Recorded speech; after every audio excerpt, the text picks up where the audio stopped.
북한군이 유례없는 지상 병력을 러시아에 파병한 가운데 우리 정부가 강하게 북한을 비판했습니다. 김태효 국가안보실 차장 이야기 들어보시죠.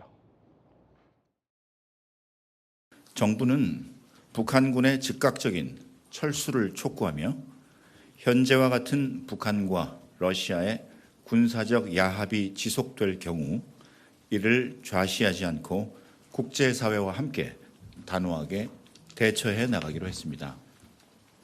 정부는 북한의 전투병력 파병에 따른 러북 군사협력의 진전 추이에 따라 단계적인 대응 조치를 실행해 나갈 것입니다. 자, 우리 정부가 입장을 밝혔듯이 단계별로 무기 지원을 검토하고 있다는 보도도 나옵니다. 자, 북한과 러시아, 북한의 파병 사태, 우리 정부는 어떻게 해야 하느냐, 이게 중요할 텐데 1단계 군수물자 지원 확대, 북한 전력 모니터링단 파견을 검토하고 있다는 거예요. 두 번째는 방어용 무기를 지원한다, 공격용 무기와 고위력 공격 무기를 지원한다라는 단계 계획을 검토 중인 것으로 취재되고 있습니다.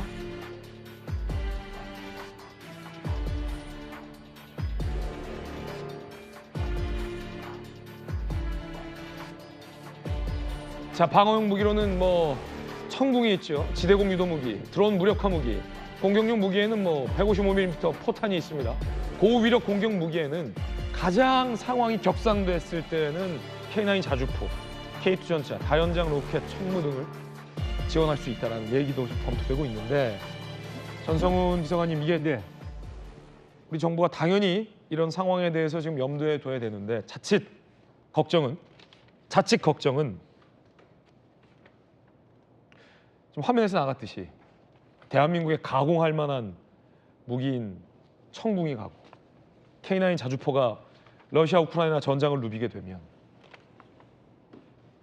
머나먼 땅에서 자칫 남북의 군사가 이른바 대리전 양상으로 충돌되는 경우까지 우리가 마주할 필요는 없지 않느냐라는 걱정이 좀 되는데 어떻게 보십니까?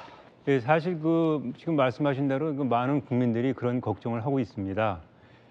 근데 이제 어제 정부에서 발표한 거는 실천 계획이라기보다는 그냥 이렇게 할 수 있다라는 정도의 그냥 언론 브리핑 정도로 그렇죠. 좀 보고 있고요. 사실 저 계획이 실천 여부는 저 전쟁의 양상이 어떻게 되냐고 크게 관련이 있는데 제가 보기에는 저게 지금 이 전쟁이 지금 끝물이거든요. 마무리 단계입니다, 사실은. 최근에 젤렌스키 대통령이 소위 승리 계획이라는 거를 만들어 가지고 미국하고 유럽을 돌면서 이제 설명을 했어요. 우리가 이렇게 해서 가장 유리하게 전쟁을 끝내고 싶다. 한 1년 가는 겁니다. 내년 말까지. 거기에 대해서 미국도 그렇고 유럽 국가들도 그렇고 적극적인 찬성을 안 했습니다. 그냥 두고 보자 이런 식이었어요. 그리고 이제 이 전쟁은 지금 미국의 대선하고도 또 밀접하게 연결이 되어 있습니다. 만약에 트럼프가 당선이 되면은 본인의 공언대로 저 전쟁은 본인이 취임하기 전에 끝날 수도 있습니다. 그렇기 때문에 이 전쟁이 상당히 유동적이라는 거를 우리가 정부에서도 이제 물론 잘 인식을 하고 있으실 거고 거기에 맞춰가지고 우리가 이제 대응을 해야 되는데 지금 말씀하신 대로 사실 우크라이나는 우리하고 우방은 아니잖아요. 동맹도 아니고 그리고 우리가 크게 도움받았던 나라도 아니고 그런 나라에 우리가 이렇게 과도하게 이렇게 전력을 지원한다든가 하는 것보다는 이제는 사실 우리의 국익을 챙겨야 할 때고 지금 국민들도 그렇고 정부에서 걱정하는 게 북한이 참전함으로 해서 여러 가지 반대급부를 얻고 혜택을 볼 거를 걱정하지 않습니까? 그러면 그거를 막으려면 사실 우리한테는 저 전쟁이 하루라도 빨리 끝나는 게 유리한 겁니다. 그래서 우리의 이제 외교, 국가 정책 방향은 저 전쟁을 하루라도 빨리 끝내는 방향으로 전쟁을 가는 게 우리 국익에 부합하는 것이다 이렇게 생각합니다. 물론 가장 중요한 것은 인도주의적인 측면의 가치가 가장 먼저 고려가 돼야 되지만 국익도 고려할 때다라는 말씀입니다.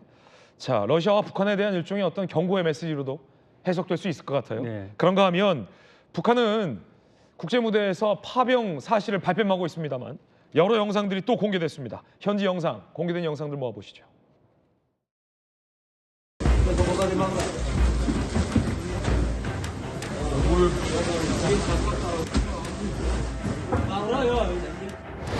Их миллионы тут. Вот новые подкрепления.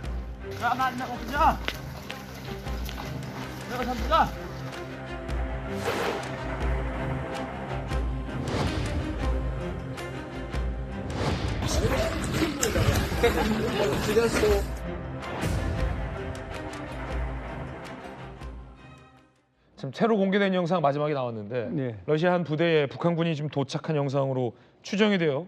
야 힘들다 야 늦었어 라는 이 선명한 대화도 들리는데 북한군 맞죠? 뭐 북한 사람들하고 보셔야 되는 거죠. 예. 북한 사람들 보셔야 되고 저 영상도 제가 알기로는 아마 우크라이나 쪽에서 이제 공개한 영상으로 알고 있고요. 또 젤렌스키 대통령도 본인이 뭐 3차 세계대전도 가능하다 이런 얘기도 했고 또 그 우크라이나 그 전방부대 특수부대 야저프 그 여단의 그 책임자는 이번 기회에 한반도 분단을 끝장낼 수 있는 기회다.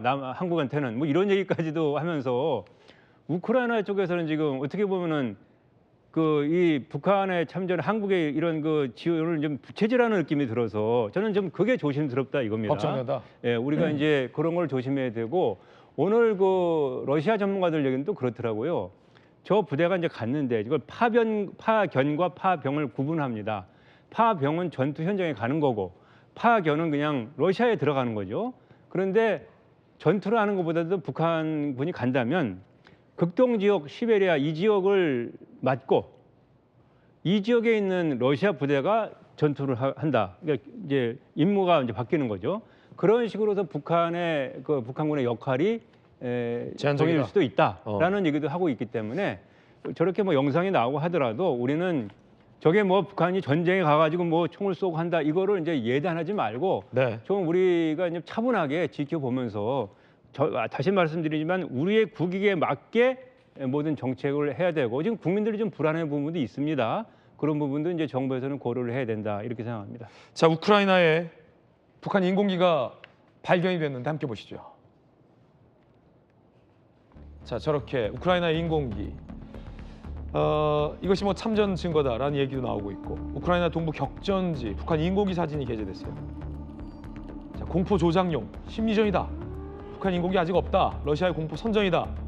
의견이 분분한데 정성훈 안보전략 비서관께서는 어떻게 보십니까? 저거는 이제 깃발은 뭐 누구나 저 깃발을 세울 수가 있는 거기 때문에 저 사진 한 장만 가지고 모든 걸 예단할 수는 없고요.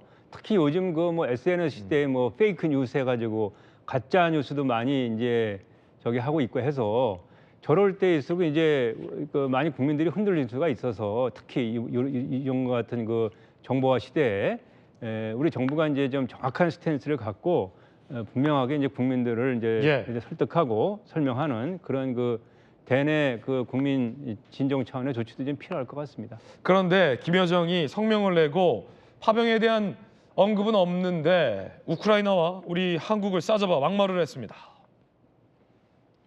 한국과 우크라이나 미친 것들, 미국이 길러낸 버릇 나쁜 개들, 핵 보유국들을 상대로 막말을 함부로 내뱉어 정신 나간 것들은 할 짓이다.